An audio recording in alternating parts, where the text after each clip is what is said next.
তাহলে আমাদের বডি এমনকি সব কিছু যেহেতু আল্লাহ সুবহানাহু ওয়া তাআলা সৃষ্টি করেছেন, তখন সেই আল্লাহ নিজেই বলেছেন যে এই অন্তরটা তোমাকে দেওয়া হয়েছে, এটা এমন একটা গোশতের টুকরা, এটা তোমার অস্তিত্বকে টিকিয়ে রাখবে, আর না হয় তোমার অস্তিত্বকে এটাকে ধ্বংস করে দেবে। এটাই তোমাকে হয় জান্নাতের দিকে নিয়ে যাবে, না হয় জাহান্নামের দিকে নিয়ে যাবে। এটাই এমন একটা বস্তু যেটা তোমাকে আল্লাহর কাছে প্রিয় পাত্র করবে, অথবা তোমাকে আল্লাহর কাছে ঘৃণিত করে দেবে। এই অন্তরটাই এটা এমন একটা সেন্সিটিভ জিনিস। তাই আল্লাহ সুবহানাহু ওয়া তাআলা তিনি এটার শপথ করে বলেছেন, ওয়া নাফসি ওয়া মা সাওয়াহা, শপথ এই অন্তরের এবং যিনি এটাকে প্রস্তুত করেছেন। তার মানে আল্লাহ নিজেই নিজের শপথ নিচ্ছেন যে আমি আমার শপথ করে বলতেছি, এই যে আমার এই সৃষ্টি অন্তরটা, এটা একটা বিস্ময়কর সৃষ্টি। যার ফলে আল্লাহ সুবহানাহু ওয়া তাআলা এর গুরুত্ব বোঝাতে গিয়ে আল্লাহ নিজে শপথ নিয়েছেন, মানে কসম করে বলেছেন, ওয়া নাফসি ওয়া মা সাওয়াহা, আমি এই নাফসের, আমি এখানে যদিও বাংলা ভাষায় অন্তর বলতেছি, অন্তর মানে নাফস না, মূলত নাফস হচ্ছে যেটা আমাদেরকে পরিচালিত করে, মানে আমরা এটাকে অন্তর হিসেবেই জানি। কলিজা আর অন্তর কিন্তু আলাদা জিনিস।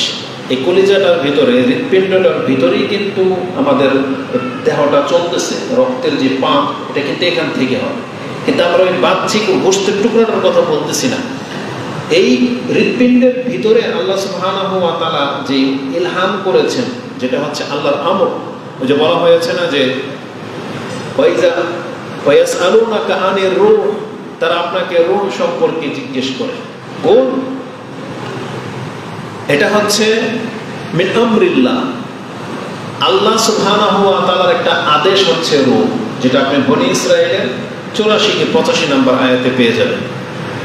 তো আল্লাহ সুবহানাহু ওয়া তাআলা নিজেই বলতেছেন, এই যে আমার যে সৃষ্টি তোমাকে পরিচালনা করতেছে, এই রূহ, এটা একটা বিস্ময়কর জিনিস। এটা তোমাকে যে আত্মাটা দিয়ে দেওয়া হয়েছে, যে অন্তর তোমাকে পরিচালিত করে, যে আমরা বলি না যে অন্তর খারাপ, এই অন্তর খারাপ বলতে আমরা কি বোঝাতে চাচ্ছি? ওই ভিতরের গোশতের টুকরা, নাকি এই মানুষের মতো আরেকটা মানুষ ভিতরে আছে, যেই মানুষটা হয় ভালো না হয় খারাপ, ও লাশ করে থাকবে। দেখবেন এই লাশ সম্পর্কে কেউ কোনো বাজে মন্তব্য করবে না, তাই না? ইসলাম। তাহলে এই মানুষটা মূলত ভালো, কিন্তু এতদিন সে বেঁচে যখন ছিল তখন যে খারাপ বলতেন, তার মানে কাকে খারাপ বলতেন? এই লাশটাকে। এই লাশের ভিতরে যে মানুষটা ছিল ওটাকে খারাপ বলতেন। এটা যখন আল্লাহ উঠিয়ে নিয়েছেন, আত্মা যখন চলে গেছে, এখন আপনি বলতেছেন একে এখন খারাপ বলা যাবে না, তার মানে এখন খারাপ বলা যাবে না। এটা তো আমাদের ইসলাম, মানে ভদ্রতা। কিন্তু মূলত পরোক্ষ করে দেখেন এই বডিটার আসলে কোনো দোষ নাই। এই বডিটাকে যেই মানুষটায় পরিচালনা করতেছে, ওটা হলো ভালো, ওটা হলো মন্দ। এখন ওটা ভালো হলে আমার হাত, চোখ, পা সব ভালো কাজ করবে, ওটা খারাপ হলে আমার মুখ, হাত, পা, চোখ সব খারাপ কাজে লিপ্ত হবে। ওই মানুষটার কথা বলতেছে আল্লাহ, বলতেছেন ওয়ানাফসি ওয়া মা সাওয়াহা ফাআলহামাহা ফুজুরাহা ওয়া তাকওয়াহা। আল্লাহ বলেছেন এই মানুষটা খারাপ হওয়ার ক্ষমতাও রাখে, আবার ভালো হওয়ার ক্ষমতাও রাখে। তো যেই আল্লাহ এই নাফসকে সৃষ্টি করেছেন এবং নাফস সম্পর্কে সব থেকে ভালো জানেন, সেই আল্লাহ আমাদেরকে জানিয়েছেন যে এটা এই পথে চললে ভালো থাকবে, এই পথে না চললে এটা খারাপ হয়ে যাবে। তো আজকের আলোচনায় আমরা ওই জিনিসটাকে আপনার কাছে পেশ করতে চাচ্ছি যে আপনি আল্লাহর কাছ থেকে এই শিক্ষা নিচ্ছেন কিনা, এটা হচ্ছে বিষয়। আর যদি এই শিক্ষা নিয়ে থাকেন, এই শিক্ষা যদি পেয়ে থাকেন, তাহলে এখন মেনে চলতে হবে। মেনে চলছে না কেন, এটা হচ্ছে আজকের বিষয়।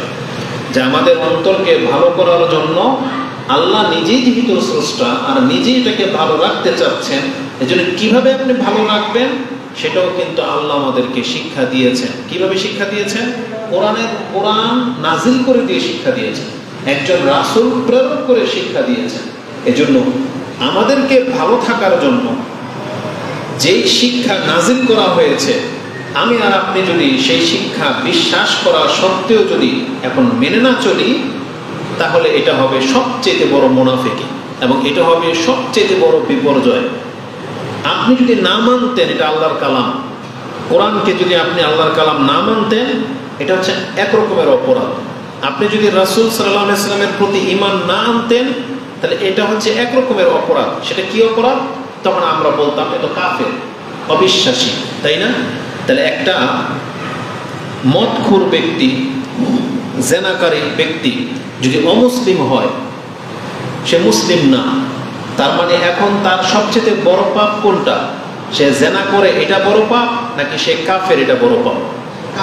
সে কাফের এটা বড় পাপ, তাই না? তার মানে তখন এই ব্যক্তির ওই জেনা, চুরি, মদ খাওয়া, হত্যা করা, এটাকে আর বড় করে দেখা হবে না। কেন? ও যদি হত্যাকারী নাও হতো, ও যদি চোর নাও হতো, ও যদি জেনা নাও করতো, তারপরে ওর রেজাল্ট কি? জাহান্নাম। ওর রেজাল্ট কি? জাহান্নাম। ও শাস্তি পাবে। কেন? কারণ ও সবচেয়ে বড় পাপে লিপ্ত। তাহলে যেই ব্যক্তি আল্লাহর কালামকে মানেনি, ধরেন এটা মসজিদ, যেই ব্যক্তি মানে না, তাহলে ওর এখানে ঢোকা না ঢোকা প্রশ্ন আসবে না, কারণ ও তো এটা মসজিদই মানে না, তাই না? এখন যেই ব্যক্তি কোরআন মানে না, কেন মানলো না এই কথাই আসবে না, কারণ ও তো এটা যে আল্লাহর কালাম এটা মানিনি, এটার প্রতি ঈমান আনেনি। কিন্তু দুঃখটা হলো তখন যখন আমি আর আপনি আল্লাহর কোরআন, এটা যে আল্লাহর কালাম, এটা মানলাম, বিশ্বাসও করলাম, স্বীকারও করতেছি, কিন্তু এখন কোরআন করি না। এইটা হচ্ছে সবচেয়ে বড় জটিলতার বিষয়। আপনি বলতেছেন রাসূল সাল্লাল্লাহু আলাইহি ওয়াসাল্লাম আল্লাহর পক্ষ থেকে সর্বশেষ রাসূল, তাকে অনুসরণ করলেই নাজাত, নাহলে মুক্তি নাই। এটা আপনি মানছেন, মেনে জেনে শুনে আপনি এটা করলেন না। এইটাই হলো সবচেয়ে আফসোসের ব্যাপার, দুঃখের ব্যাপার। সেটা কি? একটা মানুষ যখন সাঁতার জেনেও ডুবে যায়, তার সম্পর্কে মানুষ আক্ষেপ বেশি করে। যেই ব্যক্তি সাঁতার জানে না, ডুবে গেছে, ওর সম্পর্কে অতটা মানুষ কি করবে না, হায় হুতাশ করবে না। কিন্তু সাঁতার জানা ব্যক্তি যদি ডুবে যায়, তার জন্য বেশি আফসোস করে। একজন জেনে শুনে, কোনো ব্যক্তি জেনে শুনে যদি, যেমন আত্মহত্যা করে না, ও জানে যে বিষ খেলে মরে যাবে, কারেন্টের তার ধরে রেল লাইনের নিচে নিজের বডি দিয়ে দেয়, দেহ দিয়ে দেয়, জেনে শুনে, কিন্তু ও জানে যে আমি এখন মরে যাব, এই আত্মহত্যা যে করলো, এটাকে কেন ইসলামে বড় পাপ বলা হয়েছে? একটা মানুষ ধরেন জানতো না, বোতলে কিছু রাখা ছিল, খেয়ে নিয়েছে, মরে গেছে, বিষ খেয়েছে, মরে গেছে, ওর সম্পর্কে আপনার এত কৌতূহল নাই।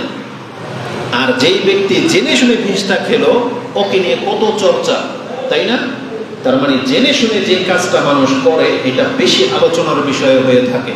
তাহলে আজকে আমরা যদি জানতাম যে ইসলাম বলে কিছু নাই, যদি আমরা না জানতাম যে আল্লাহর কালাম পৃথিবীতে আছে, যদি না জানতাম যে ইসলাম বলে কোনো ধর্ম আছে, তাহলে ব্যাপারটা অন্যরকম ছিল।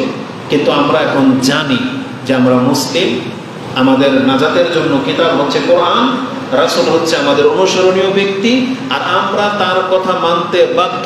এটা শুধু আমরা জানি না, বরং মেনে নিয়েছি, তাই না? এখন মেনে নেওয়ার পর সেই জাতি কেন এগুলোকে আবার প্রত্যাখ্যান করলো? তার জীবনটা জানার পরে সে এর ধার ধারে না কেন? এইটা কত বড় অন্যায় বলেন। এই যে আমাদের জানাশোনা স্বীকৃতিগুলো, এইটা আপনাকে আমাকে কতটুকু ফায়দা দিচ্ছে, বা এই জ্ঞানটা আপনাকে আমাকে কতটা সৎ করলো, এটা আজকের পর্যালোচনার বিষয়। যে একজন ব্যক্তিগত মানুষ ভালো, কিন্তু ওর সবচেয়ে বড় প্রবলেম, ও হচ্ছে কাফের। উল্টাই দেন, আপনি সবচেয়ে বড় ভালো মানুষ, আপনি হচ্ছেন মুসলিম, কিন্তু চরিত্রের দিক থেকে আপনি কাফের চাইতেও মন্দ। কেন? কারণ আপনি মানুষকে গালি দেন, আপনি মানুষকে হত্যা করেন, আপনি মানুষের সাথে চিটারি বাটপারি করেন। যেই গুণগুলো অমুসলিমদের থাকার কথা, এগুলো আপনি আর আমি মুসলিম হওয়া সত্ত্বেও আমাদের মধ্যে আছে। কেন আছে? এটা হচ্ছে বিষয়। কেন হবে? এখন মূল কথা হলো, তাহলে আমাদের করণীয় কি? আমাদের করণীয় হলো, এটা বাধ্য আপনি। কেন? কারণ আপনি মুসলিম। এই যে আমরা যে আমাদের অন্তরটাকে লাগামহীন ছেড়ে দিয়েছি, এটা হলো আমাদের সবচেয়ে বড় ক্ষতির কারণ। যেই জিনিসটা আমাদেরকে এইভাবে কেউ বুঝায় না বা বলে না। এই জন্য এই নৌকা ডুবিতে সে মরেছে, ওই নৌকাতে আপনিও ছিলেন। যেই জায়গায় আগুন লেগে সে মরেছে, সেই জায়গায় আপনারও দোকান ছিল, কিন্তু আপনি বেঁচে গেছেন।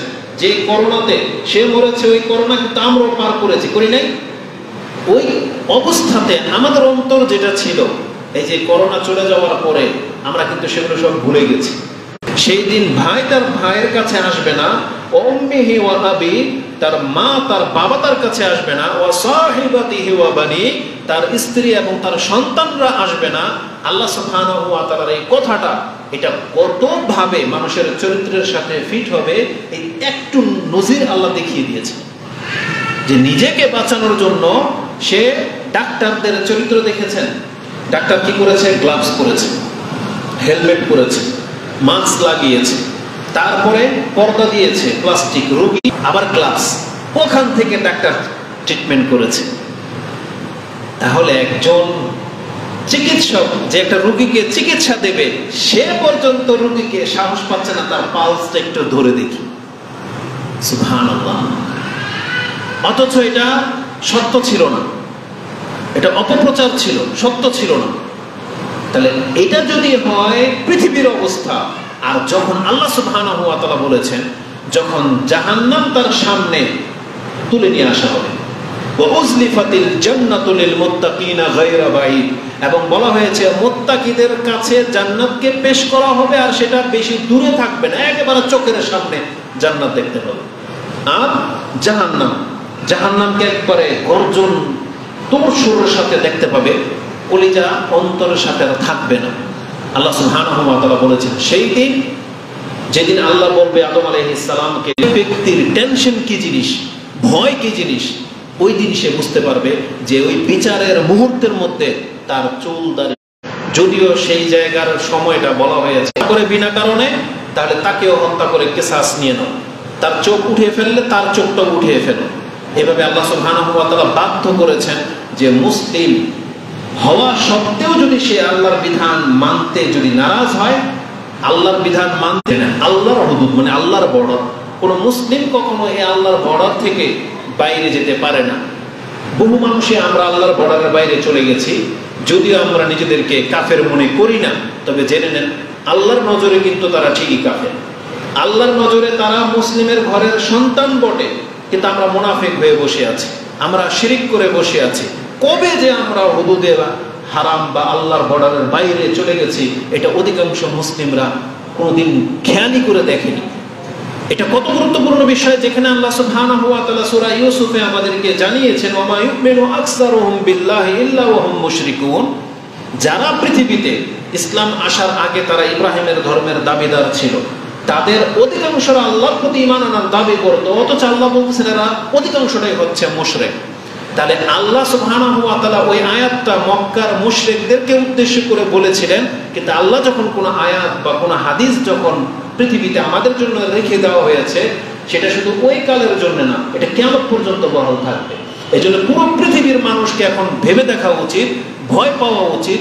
আল্লাহ যখন নিজে বলেছেন ওমা ইউমিনু আকসারুহুম বিল্লাহ, যে পৃথিবীর অধিকাংশ মানুষ নিজেকে ঈমানদার বলে দাবি করে, ওহুম মুশরিকুন, অথচ তারা হচ্ছে মুশরিক।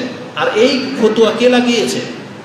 আল্লাহ সুবহানাহু ওয়া তাআলা নিজে, যিনি মানুষকে জানেন, যিনি বিচার করবেন কিয়ামতের মাঠে, এবং যিনি নীতিমালা বানিয়েছেন যে এই নীতিতে সে মুসলিম, এই নীতিতে না হলে সে মুসলিম না। সে আল্লাহ নিজে যখন বলেছে যে অধিকাংশ মানুষ মুখে তো দাবি করবে আমি ঈমানদার, কিন্তু সে মুশরিক। এখন আমাদের মধ্যে আমরা মুসলিমরা কেন এটা নিয়ে চিন্তা করি না যে আমি কি এর মধ্যে আছি কিনা? ওমর রাদিয়াল্লাহু তাআলা আনহু, তিনিও তো ঈমানদার, তিনি ভয় পাইতেন, আমরা বাইরের কথা বাদ দেন, আমি সহ এখানে আমরা যারা আছি আমরা কেউ বলতে পারবো না যে আমরা 100% ইসলাম পালন করি, বরং পার্সেন্টেজে হিসাব করলে বর্তমান যুগে আমরা হয়তো 50% ইসলাম পালন করি। ওই 50%কে যদি রাসূলুল্লাহ সাল্লাল্লাহু আলাইহি ওয়াসাল্লামের নীতিমালাতে ফেলা হয়, দেখা যাবে আমরা 5% ইসলাম পালন করি।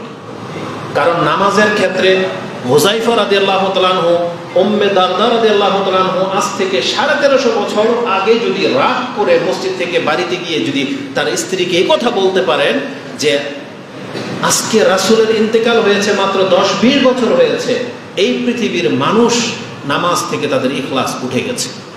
যদি এটা 20 বছরের রেজাল্ট হয়, তাহলে 20 বছরের পরে আমরা 1400 বছর পরে পৃথিবীতে এসেছি। আপনি মনে করেন কি একজন ব্যক্তিকে ধরে নিয়ে আসেন যে কায়মনে নামাজ পড়বে, আপনার কাছে তার চাইতে উত্তম নামাজ আর হতে পারে না, কিন্তু সেটাও যদি কম্পেয়ার করা হয় আমাদের পূর্বের সালাতদের সাথে, তখন দেখতে পাবেন না তার মধ্যেও ঘাটতি আছে। আর সেই জায়গায় আমরা কিভাবে নিজেকে মুসলিম বলে মানে শান্তির নিদ্রা নিচ্ছি, এটা হচ্ছে বিষয়। তো আমরা আমাদের যেহেতু সবাই আমরা এখানে আত্মীয়, সবাই আমরা যেহেতু নিজেদের লোক, নিজেদের ঘরনা, নিজেদের আকিদার লোক, এজন্য আমরা পুরো পৃথিবীকে যদি শুধরাতে না পারি, আমরা আজকে যাদের সামনে বক্তব্যটা করতেছি, আমি সহ আপনাকে এটা প্রস্তাব পেশ করতেছি, আসুন আমরা নিজের অন্তরকে বাধ্য করি যে আমি ইসলাম পালন করব। এটা যদি আপনি না করেন না, আপনি কোনোদিন হবে না। আমি একটা এক্সাম্পল দিই। কোনো একজন বুজুর্গ, আল্লাহর প্রতি তার অগাধ বিশ্বাস ছিল, ঘটনাটা কি ঘটেছে নাকি কাল্পনিক বানানো মানে বয়ান করা হয়েছে আমি জানি না।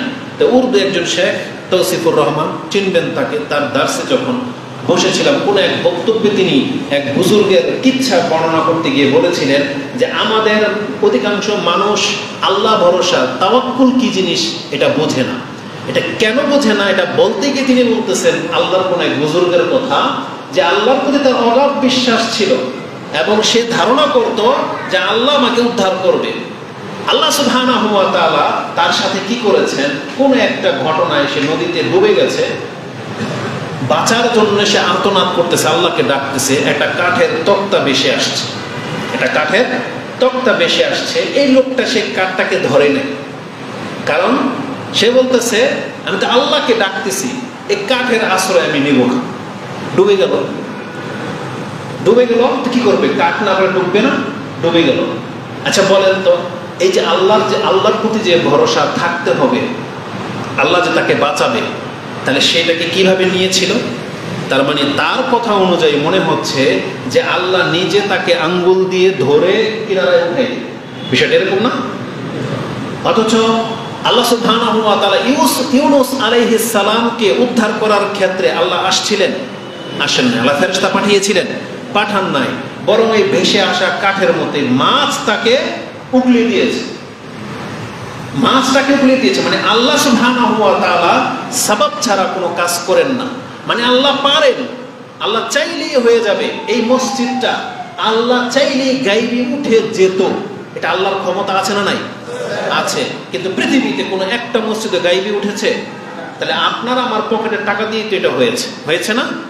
তাহলে আল্লাহ সুবহানাহু ওয়া তাআলা টাকাটা এখানে না দিয়ে আপনার এখানে দিয়েছে, আপনি এখান থেকে খরচ করে এটা বানিয়েছেন। তার মানে আল্লাহ সাবাব চায় যে তুমি বান্দা এটা করো, তোমাকে আমি এটা করে দেব।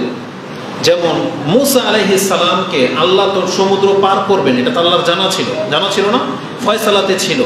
আল্লাহ সুবহানাহু ওয়া তাআলা মূসা আলাইহিস সালামকে এই কথা কেন বললেন, ইদরিব বিআসাকাল বাহর, তুমি তোমার লাঠি দিয়ে এই সমুদ্রের উপরে আঘাত করো। আচ্ছা বলেন তো দেখি, শুধু মূসা কেন, পুরো পৃথিবীর মানুষ যদি সবাই মিলে গিয়ে সমুদ্রের মধ্যে পিটায়, সমুদ্রের পানি ভাগ করতে পারবে? ওটা কি মূসা আলাইহিস সালামের বাড়ির কারণে ভাগ হয়ে গিয়েছিল? তাহলে আল্লাহ সুবহানাহু ওয়া তাআলা তাকে বাড়ি দিতে কেন বললেন? যদিও ঘটনাটা আল্লাহই ঘটিয়েছেন। তার মানে আল্লাহ আমাদেরকে শিক্ষা দিতে চেয়েছেন, বান্দা আমি তোমাকে উপকার করব, আমি তোমাকে উপকার করব, কিন্তু তোমাকে কি করতে হবে, সেই পরিমাণ প্রচেষ্টাও করতে হবে। প্রচেষ্টা করে তুমি আল্লাহর উপরে ভরসা করো। মরিয়ম আলাইহিস সালাম তিনি যখন পেটের ব্যথায় কান্না করছিলেন যে এই কষ্ট সহ্য হয় না, যে প্রসব বাচ্চা মানে ডেলিভারি করার যে কষ্ট, সে বলেছিলেন যে হায় আমার আফসোস, আমি যদি এখন মরে যাইতাম, অনাসিয়াম মানসিয়া, আর মানুষ যদি আমাকে বলে যাইতো যে মরিয়ম নামেরও কোনো পৃথিবীতে কোনো মহিলা ছিল না, তাহলে আমি অপবাদ থেকে বেঁচে যাইতাম আর এই যন্ত্রণা থেকে আমি মুক্তি পেতাম। তখন আল্লাহ তাকে বলেছেন যে তুমি চিন্তা করো না, তুমি খেজুর গাছের গোড়া ধরে নাড়া দাও। আচ্ছা বলেন তো দেখি, তাহলে আজকে আমি যে জিনিসটা দেখাতে চাচ্ছি, আমরা যদি সত্যিকার অর্থে আল্লাহর প্রতি ঈমান এনে থাকি, আমাদেরকে আল্লাহ বলেছেন তোমাকে অ্যালার্ম লাগাতে হবে, তাইলে তুমি জাগতে পারবে। মসজিদের ইমামকে বলেছেন তুমি টাইম মতো আজান দিয়ে দিবে, যাতে করে তারা জেনে যায়। তাহলে আজান যদি না হয়, আপনি অ্যালার্ম যদি না লাগান, আপনি বলতেছেন না আমি ঘুমিয়ে থাকবো, আল্লাহ আমারা জাগাই দিবে, এটা কি হবে? কোনোদিন হবে না। আল্লাহ আপনাকে দাঁড়িয়ে দিয়েছেন, এখন আপনি যদি ফেলে দেন, আপনি বলতেছেন আল্লাহ যদি হেদায়েত করে দাঁড়িয়ে থাকিয়ে দেবে, তার মানে আপনি বুঝাইতে চাইলেন আমার দাঁড়ি ইসমাইল আলাইহিস সালামের মতন হোক। কারণ ইসমাইল আলাইহিস সালামকে যখন চাকু চালানো হয়েছে, চাকু চলে নাই, তাই না?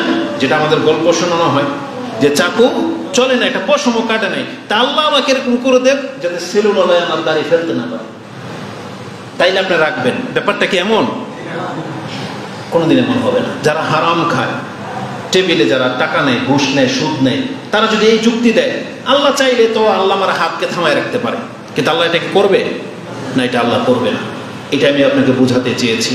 দুনিয়ার ব্যক্তিগত জীবনেও আপনাকে সাবাব লাগবে, ধর্ম পালন করার জন্য আপনাকে সাবাব লাগবে। আল্লাহ বলেছেন দাড়ি রাখো, আপনাকে ইচ্ছা করে টুপি পরতে হবে, আপনাকে ইচ্ছা করে প্যান্টের মাপ যখন দেন। আমরা যখন স্কুল লাইফে ছিলাম, আমার প্যান্ট ছিল 42, কি ছিল 42, নাভি থেকে টাকনার নিচে চলে যেত, কিন্তু সেই প্যান্ট বা পায়জামা এখন পরি 36। কত অংশ কমছে? 6 ইঞ্চি কমছে। এখন এটা যদি আপনার ইচ্ছা না থাকে 6 ইঞ্চি কমবে না। টেইলার যখন মাপ নেয় ও 42ই নেবে, 40-এর উপরে নেবে, 43 নেবে, কিন্তু আপনাকে বলতে হবে যে আমার টাকনার উপর পর্যন্ত মাপ নেয়, এটা আপনাকে বলতে হবে। আপনার প্যান্ট ইচ্ছা করে উঠাতে হবে, নাকি নিজে নিজে কাপড় আল্লাহর ক্ষমতা উঠে যাবে? উঠবে না। মহিলাদেরকে পর্দা নিজে থেকে করতে হবে। পর্দা করার মতন বহু কাপড় তার দেয়ালে ঝোলে, তার বিল্ডিং সাজানোর জন্য 10-20 মিটারের পর্দা ঝোলে, অথচ আর দেহ ঢাকার জন্য 3 মিটার কাপড় তার ঝোলে না। কেন? কারণ তার ইচ্ছা নাই। তার ইচ্ছা হয়েছে সুন্দর করবে বিল্ডিং, সেজন্য পর্দা ঝুলিয়েছে। কিন্তু মহিলারা, সে আমার পর্দা করতে হবে সেই জন্য সে 3 মিটার কাপড় গায়ে জড়ায় না। আর 3 মিটার কেন, 4 মিটার ধরিয়ে দেন, ওই করে প্যাচ করে নাভি নিচে গুজে দেয়, কিন্তু বাকি সব খোলা থাকে। তার মানে আমি বোঝাতে চেয়েছি আপনার ইচ্ছা লাগবে। আপনি যদি মুসলিম হন, ধর্ম পালন করতে কি লাগবে? আপনার ইচ্ছা লাগবে। ইচ্ছা ছাড়া আপনি কোনোদিন ধার্মিক হতে পারবেন না। একজন ধার্মিক হওয়ার জন্য, ধর্ম পালন করা ব্যক্তি হওয়ার জন্য আপনার নিজের ইচ্ছা লাগবে যে আমি নিজে ইচ্ছা করে কাউকে গালি দেব না, আমি ইচ্ছা করে কারোটা হারাম খাবো না, আমি ইচ্ছা করে কোনোদিন নামাজ ছাড়বো না। আপনার যদি এই ইচ্ছাটা না জন্মে, আজকে আপনার বাচ্চাদেরকে, ছেলেদেরকে জিজ্ঞেস করেন, ওদেরকে আপনি কতদিন ধমকিয়ে পড়তে বসাবেন? ওরা নিজের ইচ্ছা যদি না থাকে, তাহলে আপনাকে জোর করে কোনো কিছু করাবে, কিন্তু ওই শক্তি যখন খাটবে না, তখন ও আপনার কথা মানবে না। বড় যখন হয়ে যাবে সেটা মানবে না। কিন্তু মুরব্বীদেরকে সম্মান করার ক্ষেত্রে যুবকদের ইচ্ছা লাগবে যে আমি কোনো মুরব্বী বয়োজ্যেষ্ঠদের সাথে বেয়াদবি করব না, এটার ইচ্ছা লাগবে। যদি এই ইচ্ছাটা না থাকে, তাহলে কোনোদিন কোনো শিক্ষা দিয়েও কোনো কাজ হবে না। তো আল্লাহ সুবহানাহু ওয়া তাআলা আমাদেরকে তাকাতে হবে যারা ইচ্ছা করে ইসলাম পালন করে না, বরং যারা ইচ্ছা করে দুনিয়াটাকে বেছে নিয়েছেন। আসুন আমি আপনাকে দেখাই এই সম্পর্কে আল্লাহ সুবহানাহু ওয়া তাআলা কোরআনে কত শক্ত করে, কত কঠিন কথা বলেছেন। আল্লাহ সুবহানাহু ওয়া তাআলা আমাদেরকে জানিয়েছেন এই পৃথিবীতে বহু রকমের মানুষ আছে। বহু রকমের মানুষ। এক শ্রেণীর মানুষ আছে যারা দুনিয়াবী এবং দুনিয়ার দিকেই মানুষকে আকৃষ্ট করে। আরেক শ্রেণীর মানুষ আছে যাদের না পরকাল ঠিক আছে, না দুনিয়া ঠিক আছে, দুনিয়া ব্যস্ত, এত টাকার মালিক হয়ে গেছে যে বাংলাদেশের বেনামাজি যারা, তারা এত মেহনত করে যে মেহনত করতে করতে, টাকা কামাতে কামাতে ইউরোপ আমেরিকাকে ফেল করে দিচ্ছে, এই জন্য তারা ইবাদত করতে পারে না। এমনও তো না, কিন্তু তাহলে দেখা যাচ্ছে কি করতেছে তারা? এক তো ইবাদতও করে না, উপরন্ত তারা দুনিয়ার জন্য কোনো কাজ করে না। ওই সমস্ত সময় সে ওই গেম, এগুলো তার জীবন। তাহলে এই ব্যক্তি কি করলো? তার পরকালও কামাইলো না, দুনিয়াও সে হারালো। এই ধরনের ব্যক্তিদেরকে আল্লাহ সুবহানাহু ওয়া তাআলা কোরআনে পশুর সাথে তুলনা করেছে। এরা হলো পশু তুল্য। যে আয়াতগুলো আপনারা জানেন, যেটা সূরা আরাফের 179 নম্বর আয়াতে আছে যে তারা বালহুম আদাল, পশুর চাইতেও নিকৃষ্ট। আমি ওই আয়াতের দিকে যাচ্ছি না, আরেকটা আয়াত আমি আপনার কাছে পেশ করি। কোরআনে অসংখ্য আয়াত আছে এইভাবে। যেমন এক শ্রেণীর মানুষ সম্পর্কে আল্লাহ সুবহানাহু ওয়া তাআলা কোরআনের বহু আয়াতে বলেছেন যে তাদেরকে আপনি দাওয়াত দেন আর না দেন, সতর্ক করেন আর না করেন, তারা কোনোদিন ইসলাম গ্রহণ করবে না। তেমনি একটা আয়াত সূরা বাকারার শুরুতে আছে যে ইন্নাল্লাযীনা কাফারু সাওয়াউন আলাইহিম আআনজারতাহুম আম লাম তুনজিরহুম লা ইউমিনুন। বহু কাফের আছে যাদেরকে আপনি সতর্ক করেন বা নাই বা করেন, এ কোনোদিন ইসলাম গ্রহণ করবে না। আর আল্লাহ তার প্রমাণ করে দিয়েছেন। যেমন ফেরাউন যখন পৃথিবীতে সৃষ্টি হয়, এটা আল্লাহ ভালো করেই জানেন, এটা এমন একটা আত্মা, বদ আত্মা, ওকে যদি একজন না দুইজন রাসূলও পাঠায় তাও ইসলাম গ্রহণ করবে না। আর আল্লাহর এই ফয়সালাটাকে প্রমাণ করার জন্যই ফেরাউনকে পৃথিবীতে পাঠানো হয়েছে, এবং মূসা হারুন আলাইহিস সালামকে এই পৃথিবীতে তাকে দাওয়াত দেওয়ার জন্য পাঠানো হয়েছিল। এবং একজন ব্যক্তির সাথে যত উত্তম আচরণ করা লাগে, মূসা আলাইহিস সালাম এবং হারুন আলাইহিস সালাম তারা সেই উত্তম আচরণ নিয়ে দাওয়াত দিয়েছিল। আমাদের মতন কোনো জাহেল যায়নি, আমাদের মতো বদমেজাজি কেউ যায়নি, বরং মূসা আলাইহিস সালাম, হারুন আলাইহিস সালাম তারা অত্যন্ত ভদ্রতার সাথে ফেরাউনকে দাওয়াত দিয়েছিলেন। কারণ আল্লাহ নিজে বলেছেন, ইযহাবা ইলা ফিরআউনা ইন্নাহু তাগা ফাকুলা লাহু কাওলান লাইয়িনান, এবং তোমরা উভয়ে গিয়ে মূসা, হারুন, তোমরা উভয়ে ফেরাউনের সাথে এক নরম ভাষায় কথা বলবা। এই আমাদের দেশে যেটা হয় যে হাসিনা এখন এই আমলিক নেত্রী নাই, এই জন্য হাসিনার 14 গোষ্ঠী পর্যন্ত গালাগালি করা হচ্ছে। যেই ক্ষমতার লোক থাকবে না তার একবারে সমস্ত উদ্ঘাটন করে ছাড়ে, নাম ধরে ধরে, এবং তার বংশ গালি দিয়ে পর্যন্ত কথা বলে, তাই না? কিন্তু এটা ইসলামের আদর্শ না। বরং মূসা এবং হারুন আলাইহিস সালামকে ফেরাউনের কাছে গিয়ে বলেনি তুমি স্বৈরাচার হয়ে গেছো, তুমি জালেম, উমুক তুমুক, এটা বলেনি। বরং নম্র ভাষায় বলেছেন যে তুমি কি পবিত্র হতে চাও, এভাবে বলেছেন। হাল হাল যেটা আপনি সূরা ৭৯ নম্বর সূরা যেটা নাজিয়াতে পেয়ে যাবেন, যেখানে আল্লাহ সুবহানাহু ওয়া তাআলা মূসাকে বলেছিলেন ইযহাবা ইলা ফিরআউনা ইন্নাহু তাগা ফাকুল হাল লাকা আন তাযাক্কা, যে তুমি কি পবিত্র হতে চাও। এই ভাষা, তার মানে আমি বোঝাতে চেয়েছি যারা হেদায়েত গ্রহণ করবে না তারা করবে না। রাসূলুল্লাহ সাল্লাল্লাহু আলাইহি ওয়াসাল্লাম তার মতন ব্যক্তি যখন মক্কার মুশরিকদেরকে দাওয়াত দিয়েছেন, যে নিজের কোনোদিন প্রতিশোধ গ্রহণ করে নাই, সেই ব্যক্তিকে পর্যন্ত হত্যা করতে চেয়েছে। দাওয়াত তো গ্রহণ করা দূরের কথা, তাকে হত্যাই পর্যন্ত করতে চেয়েছে। সেই ক্ষেত্রে আমাদের এই বক্তব্য, আপনি উপদেশ দিতে থাকেন, কারণ উপদেশ মুমিনদের জন্য ফলপ্রসূ হয়ে থাকে। এই ধরনের উপদেশ বাণীগুলো থেকে আমাদেরকে উপদেশ নিতে হবে। জুমার খুতবা এটা ইসলামের অনেক বড় একটা কল্যাণকর দিক, যেটা অন্য কোনো ধর্মে আপনি দেখাইতে পারবেন না। বরং আল্লাহর পক্ষ থেকে জুমার ব্যবস্থা চুপ থাকবে, লাআল্লাকুম তুরহামুন, যাতে করে তোমার উপরে রহমত নাজিল করা যেতে পারে। তার মানে যেই ব্যক্তি বসে বসে কোরআন শুনে চুপ থাকে কোরআন পাঠ করার সময়, তাহলে সে যতক্ষণ শুনবে ততক্ষণই তার উপর আল্লাহর রহমত নাজিল হতে থাকবে। কোরআন হচ্ছে না, তোমার অন্তরের ভিতরের যত রোগ আছে সেটাকে শুধরে দিবে কে? এই কোরআন। তার মানে আপনি কোরআন নিয়ে বসেন, দেখবেন কোরআন হিংসার বিরুদ্ধে বলেছে, কোরআন লোভকে কমাতে বলেছে, কোরআন অহংকারের বিরুদ্ধে বলেছে, কোরআন হারামের বিরুদ্ধে বলেছে, কোরআন আল্লাহর বান্দা হতে বলেছে। তাহলে কোরআন যদি আপনি পড়েন, আপনার অন্তরের যে খারাপিগুলো আছে সেগুলো কি হয়ে যাবে? আল্লাহ নিজে বলেছেন ও শিফাউন লিমা ফিস সুদুর। আচ্ছা বলেন তো দেখি, করে দিবে এটা আপনি জানলেন, আপনি জানেন যে আমার অন্তরে রোগও আছে, কিন্তু আপনি ইচ্ছা করে এই কোরআন থেকে এই শিফা নিচ্ছেন না। কেন? কারণ আপনি নিজেই চাচ্ছেন না যে আমার অন্তরের রোগ দূর হোক। তার মানে আপনি অহংকারী থাকতে চাচ্ছেন। আপনার অন্তরে লোভ আছে, জানতেছেন যে আমার অন্তরে তো লোভ জন্মে যাচ্ছে, আপনি বলছেন কোরআন করবো না, আল্লাহ থাক না, লোভটা থাক। আমার মধ্যে হিংসা আছে, থাক না, হিংসাটা থাক, এটা আপনি চাচ্ছেন। এই জন্য আমি বলতে চাচ্ছি, ইচ্ছাটা অনেক বড় একটা ব্যাপার। আমরা সবাই ধর্মের হালাল হারাম সম্পর্কে সব জানি, প্রত্যেকের দায়িত্ব জানি, কিন্তু আমাদের ইচ্ছা শুধু কাজ করতেছে না যে আমি এমনটাও হব। রাসূলুল্লাহ সাল্লাল্লাহু আলাইহি ওয়াসাল্লাম উত্তম চরিত্র নিয়ে কথা বলেছেন, কিন্তু আমরা পুরুষরা চাচ্ছি না যে আমি উত্তম চরিত্রের হই। আমার লোভ ওই লোভের দিকেই থেকে গেছে। আমরা যারা হারাম খোর, আমাদের ওই হারামের লোভ ছাড়তে পারতেছি না, যেখানে আমাদেরকে বলা হয়েছে যে হারামের টাকায় খাওয়া গোশত কাফেরদের জন্য। আল্লাহ বলছে ইন্নাল্লাযিনা কাফারু।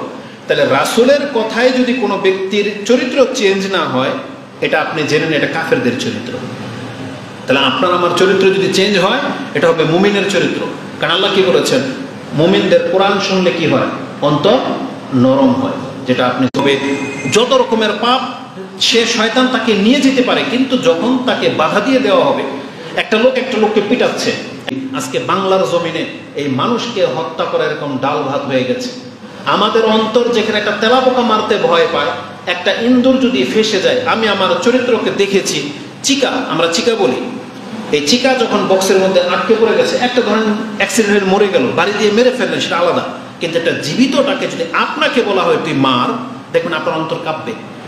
আমি ওই চিকাকে মারতে গিয়ে যখন দেখেছি চোখ দিয়ে বড় বড় করে তাকায় আছে আর মানে বাঁচার জন্য মানে অনেক বেশি প্রচেষ্টা করতেছে, এটা মারার তৌফিক হয়নি, তখন কষ্ট লেগে গেছে। একটা ধরেন যে কোনো প্রাণী আপনার ক্ষতি করে ফেলেছে, ওটাকে যদি আপনাকে নিজেকে মারতে বলা হয় না, আপনার তখন কষ্ট লাগবে।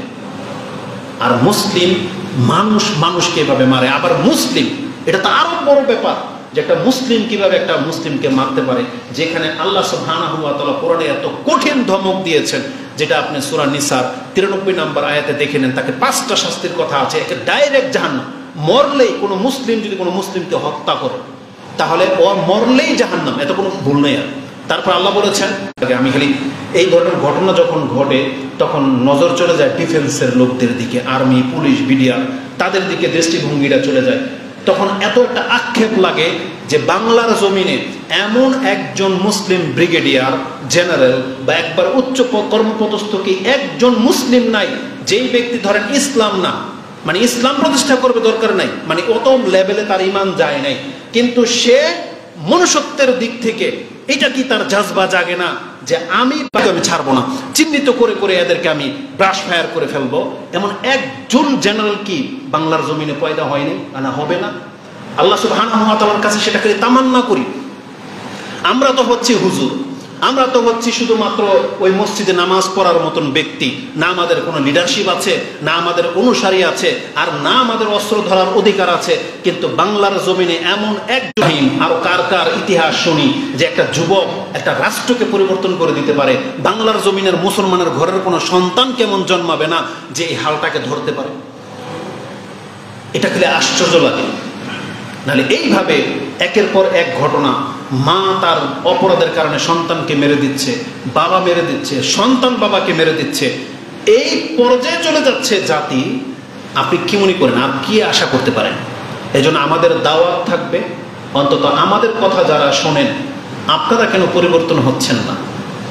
প্রত্যেকের ইচ্ছা লাগবে যে আমি মুসলিম হব, আমি ইসলাম পালন করব। কেন আজকে আমরা মুসলমান হওয়া সত্ত্বেও আমরা পুরো পৃথিবীকে এটা দেখাই দিতে পারতেছি না যে আমরা সভ্য জাতি? কেন না?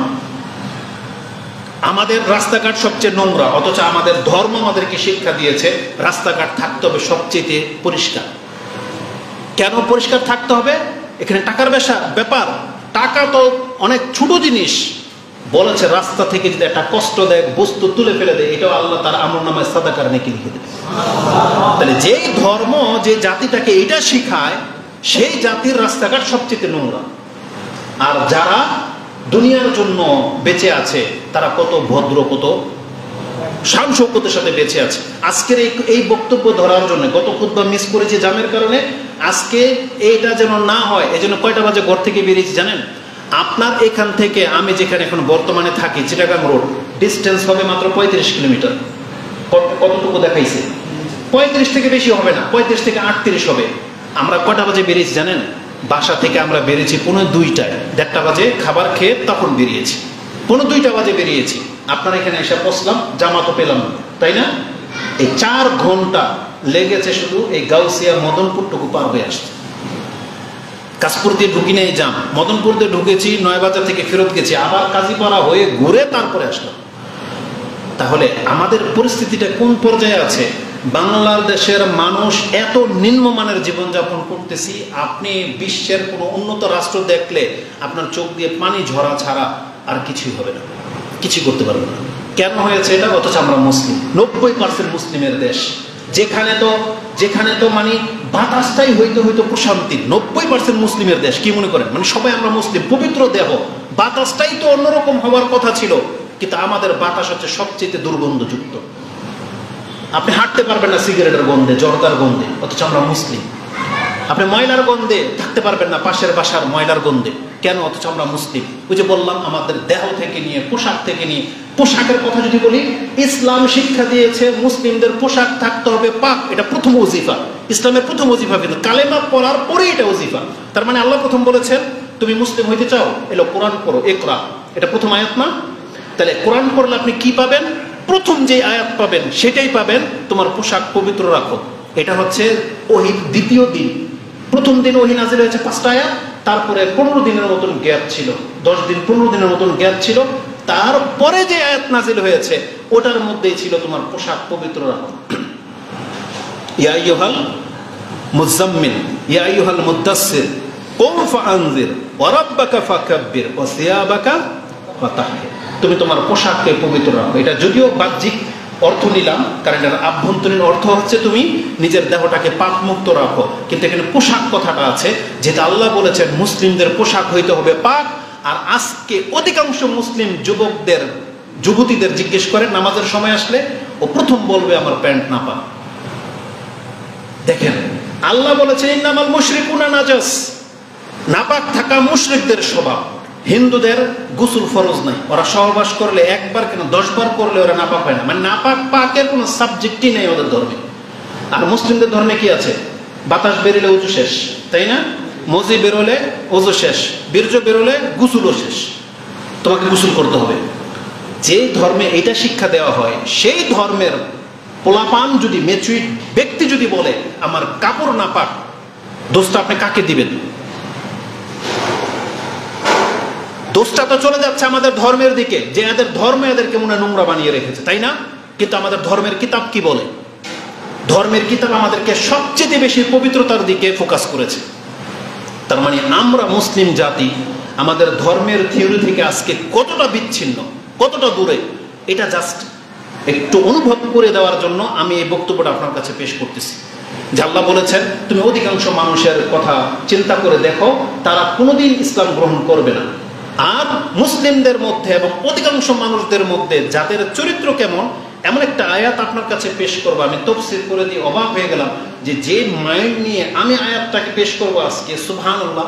যদি আমি তাফসীরটা ওইভাবে পড়ি না, একটু বসে বসে পড়লাম, আপনারা দেখেছেন, আমি দেখলাম যে চিন্তাটা আমার মধ্যে আসছে আমাদের সালাফদের চিন্তার সাথে মিল আছে, আলহামদুলিল্লাহ। আমি বাড়াবাড়ি করি নাই। সেটা কি জানেন? আজকে যারা মুসলমান হওয়া সত্ত্বেও ধর্ম পালন করে না, আল্লাহ বলেছেন এই ব্যক্তিগুলি হিন্দুর ঘরে থাকলে যেমন হয়তো মুসলমানের ঘরে থাকলে এমন। আর উদাহরণটা কিভাবে দিয়ে জানেন? কুত্তার সাথে দিয়েছেন আল্লাহ, কুকুরের সাথে। কুকুরের স্বভাব কি জানেন? একটা কুকুর ধরে নিয়ে আসেন, ওর জিহ্বাটা বড়, তাই না? হাঁপাতে থাকে। এই কুকুরটা যে হাঁপাচ্ছে, ও কি অনেক মেহনত করে আসছে? 100 মিটার দৌড় দিয়ে আসছে, তাহলে হাঁপাচ্ছে যে, আচ্ছা ওকে ছেড়ে দেন, ও দৌড় দিয়ে আসুক, 100 মিটার দৌড় দিয়ে আসুক, তখন কি করবে? ওই হাঁপাবে, মানে হাঁপাবে আর জিহ্বাটা বের করে হাঁপাতে থাকবে, মুখ দিয়ে লোল পড়তে থাকবে। ওকে আপনি ছেড়ে দেন অথবা ধরে রাখেন, এটার স্বভাব। আমাদের বাংলা ভাষায় একটা কথা আছে যে কুকুরের লেজ কি হয় না? সোজা হয় না, সবাই জানেন। তার মানে এটা আমরা উপমা হিসেবে পেশ করি না? কোন চরিত্রের ক্ষেত্রে পেশ করি? যখন কোনো ব্যক্তি দুষ্ট বাচ্চা, ওকে বুঝাইতে বুঝাইতে 10, 15, 20 বছর হয়ে যাচ্ছে, এক পর্যায়ে আমরা বলি যে কুত্তার লেজ কখনো সোজা হয় না। যাকে কত বোঝানো হয়, যার চরিত্র সোজা হইল না, তাই বলেছেন ওয়াত্তাবা হাওয়া। মানে এর আগে কথা আছে যে, মানে আয়াতটা শুরু থেকে বলি, ওয়ালাউ শি'না লারাফানাহু বিহা। আল্লাহ বলেছেন এই যে কোরআন আমি নাজিল করে দিলাম, যেই ব্যক্তির কাছে ইসলামের জ্ঞান চলে গেছে, জানলো ইসলাম ধর্ম আছে, জানলো আল্লাহ এক, জানলো কোরআনটা আল্লাহর কালাম, রাসূল এসে গেছে, আমি চাইলে জ্ঞানের মাধ্যমে ওকে আমি সম্মানিত করতে পারতাম। যেমন অনেকে সম্মানিত হয়েছে, যেমন মুসলিমরা যারা ইসলাম পালন করে চলেন, আপনি যেমন সম্মানিত, যারা ইসলাম পালন করে না, আল্লাহ তাদের কথা বলতেছেন, তারা চাইলেও এরকম সম্মানিত হইতে পারত। যেমন আমরা চাইলে আমাদের সালাফদের মতো হইতে পারতাম। যদি আমরা উদাহরণ এখন আবু বকর, ওমর, ওসমানের মতো দেব না, কারণ চাইলেও আমরা তাদের মতো হইতে পারবো না, চাইলেও তাদের মতো হইতে পারবো না। কিন্তু আমাদের পূর্বের সৎ লোকদের মতো তো হইতে পারতাম, অন্যান্য সাহাবীদের মতো তো হওয়া সম্ভব ছিল, তাবেঈদের মতো হওয়া সম্ভব ছিল, তাবা তাবেঈদের মতো হওয়া সম্ভব ছিল। আল্লাহ বলেছেন চাইলে তুমি পারতা তাদের মতো সম্মানিত হইতে। কিন্তু আল্লাহ সুবহানাহু ওয়া তাআলা বলতেছেন ওয়ালাকিন্নাহু আখলাদা ইলাল আরদ, কিন্তু ও জমিনের দিকেই ঝুঁকে গেছে। তার মানে আল্লাহ বলতেছেন আমি চাইলে ওকে জান্নাতি করতে পারতাম এই ইসলামের মাধ্যমে, কিন্তু ও ইসলাম পাওয়ার পরেও ও দুনিয়াবি হয়ে থেকে গেল। ইলাল আরদ আল্লাহ বলে, আল্লাহ নিজে বলেছেন এটা। কিন্তু এই ব্যক্তি পরকালের চিন্তা না করেও পৃথিবীর সন্তান হয়ে থাকতে চাচ্ছে, ও দুনিয়া নিয়ে ব্যস্ত। কেন হয়েছে এটা? আল্লাহ বলতেছেন ওয়াত্তাবা হাওয়া। এই যে কথাটি একটু আগে বলেছি, তার অন্তর থেকে চাচ্ছেও যে আমি এমন চরিত্রেরই থাকবো। ও হুজুর ঘরের সন্তান হলেও নামাজ পড়তে চায় না, মাদ্রাসায় পড়ে, তারপরেও নামাজের প্রতি ভক্তি নেই, এদের জন্য সবচেয়ে বেশি ফিট হবে। কোরআনের হাফেজ হওয়া সত্ত্বেও যদি কোরআন না মানে, হুজুরের ঘরের সন্তান হওয়া সত্ত্বেও যদি নামাজ না পড়ে, আহলে হাদিসের সমাজের হওয়ার পরেও যদি পর্দা না করেন, যদি ইসলামটাকে পালন না করেন, দাড়িবিহীন, মসজিদ উন্মুক্ত, মসজিদের কোনো বরকত নাই, না সমাজের কোনো বরকত আছে, তো নাম আহলে হাদিস, আহলে হাদিস সমাজ, তাহলে এটা এত বড় নিন্দনীয় ব্যাপার যে আল্লাহ বলেছেন আমি চাইলের মাধ্যমে এদেরকে অনেক সম্মানিত করতে পারতাম, কিন্তু এরা আহলে হাদিস হওয়া সত্ত্বেও দুনিয়াবি হয়ে আছে, অন্যদের মতো দুনিয়া নিয়ে পড়ে আছে। অথচ সে চাইলে কত সম্মানিত হতে পারতো, কারণ আপনার তাওহীদের জ্ঞান আছে, আপনি শিরক করেন না, তাবিজ কবজ থেকে মুক্ত, বেদাত থেকে মুক্ত, কিন্তু যেভাবে সৎ হওয়ার কথা ছিল আপনারা সেভাবে সৎ হচ্ছেন না। কোরআন হাদিসের তাসির যেটা, কোরআন হাদিস যেই ব্যক্তির মধ্যে ঢুকবে নিয়ম তো হলো সে সৎ হবে। যেমন সূরা কাহফের মধ্যে সেই ঘটনা, ওই 7 যুবকের ঘটনা, তাতে কি আছে 19-18 নম্বর আয়াতটা আপনি পড়ে দেখেন। তাদের যখন ঘুম ভাঙলো, খিদা লেগেছে, তখন একজন আরেকজনকে বলতেছে যে টাকা নিয়ে যাও, বাজারে গিয়ে দেখো আজকা মিন তাআম, মানে খাদ্যের মধ্যে পবিত্র খাদ্য দেখে খাবার কিনে নিয়ে আস। এটা হচ্ছে আল্লাহ কেন এক্সাম্পল দিয়েছেন, আল্লাহ বোঝাতে চেয়েছেন যখন কেউ আল্লাহর প্রতি ঈমান আনে তখন খাদ্যের ক্ষেত্রে তারা হালাল হারাম বেঁচে চলতে হবে। আচ্ছা, কেন আপনি মনে করেন না ইউরোপে আমেরিকায় যারা থাকে, কিছু মানুষ তো চাকরির জন্য চলে যায়, অনেকে আছে হালাল জিনিসকে ছেড়ে দিতে পারে, তার মানে সে কতটা ইসলামকে বুঝছে, বোঝেন না? তার মানে কিন্তু আমরা বাংলার জমিনে থেকে, মুসলিমের সোসাইটিতে, মুসলিম ঘরে থেকে যদি হারাম খাই, এখন বলেন তো এই দুই ঈমানের মধ্যে পার্থক্য? অনেক পার্থক্য না? অনেক পার্থক্য। কিন্তু আল্লাহ কি বোঝাতে চেয়েছেন, যেই ব্যক্তি আল্লাহর প্রতি ঈমান আনবে তার সব কিছু ঠিক হয়ে যাবে, সে ইসলাম পালন করবে, সে হালাল খাবে, যেটা ওই সূরা কাহফের ওই আয়াতের তাফসীরে আপনি জেনে নেন, সেখানে আপনি পেয়ে যাবেন যে আল্লাহ সুবহানাহু ওয়া তাআলা সেখানে মুসলিমদের সাথে হালাল খাওয়ার একটা সম্পর্ক রেখেছেন। কোরআনে কি আয়াত নাই?